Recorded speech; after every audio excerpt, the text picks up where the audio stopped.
কারণ ছেলেটার বয়স তো 7 বছর 7 দিন, একটু কৌতূহলেই তো প্রশ্ন করবে। তখন 8 দিন হলো সে। তো বলে যে আমি পৃথিবীর শ্রেষ্ঠ মন্ত্র জানি। তো বলে যে আপনি কি আমাকে সে শ্রেষ্ঠ মন্ত্র শিখাতে পারবেন?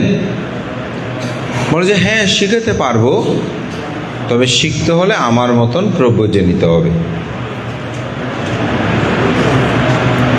তখন সেই আমি মন্ত্র শিখবো, প্রব্রজে নেব।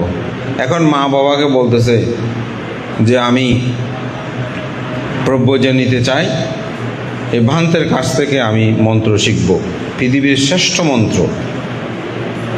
পিতামাতাও ইতিমধ্যে কিন্তু রোহণস্থবিরের ভক্ত হয়ে গেছে।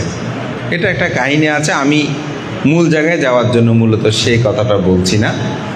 কিভাবে ভক্ত হলো, তখন তারা অনুমতি দিলেন, তিনি শ্রমণ হলেন।